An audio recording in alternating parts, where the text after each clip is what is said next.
Hello, ഇന്ന് ഉണ്ടാക്കാൻ പോകുന്ന കപ്പ വറവ് അല്ലെ കൊള്ളിക്കിഴങ്ങ് വറവാണ്. കണ്ണൂരൊക്കെ അങ്ങനെയാണ് പറയുക. അതിനാദ്യം കപ്പ ചെറുതായിട്ട് മുറിച്ചിട്ടിട്ട് കഴുകിയിട്ട് വൃത്തിയാക്കിയിട്ട് അതിലേക്ക് കുറച്ച് ലെവലിൽ വെള്ളം ഒഴിക്കുക.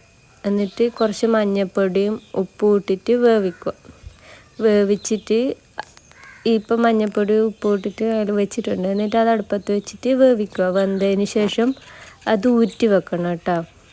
വെള്ളമൊക്കെ കളഞ്ഞ് ഊറ്റി വെച്ചതിന് ശേഷം ഒരു പാൻ ചൂടാക്കിയിട്ട് അതിൽ കുറച്ച് വെളിച്ചെണ്ണ ഒഴിച്ചിട്ട് അതിൽ കടുകും പൊട്ടിക്കുക.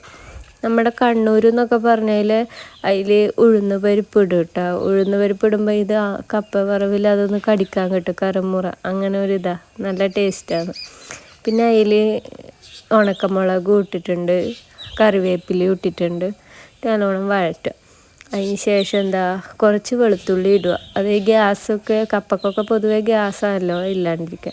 എന്നിട്ട് കുറച്ച് തേങ്ങ ഇടുക. അതൊക്കെ കണ്ണൂർ മാത്രം ഇടുന്ന കേട്ടോ, തേങ്ങയൊക്കെ. എന്നിട്ട് നല്ലോണം വഴണ്ടതിന് ശേഷം നമ്മൾ വൃത്തിയാക്കി ഊറ്റി വെച്ച് കപ്പ ഇട്ടിട്ട് ജസ്റ്റ് വഴറ്റുക.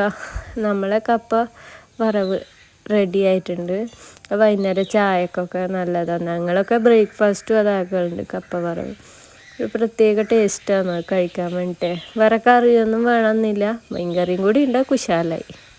അടിപൊളിയാണ്. എല്ലാവരും ഉണ്ടാക്കി വെക്കാം കേട്ടോ.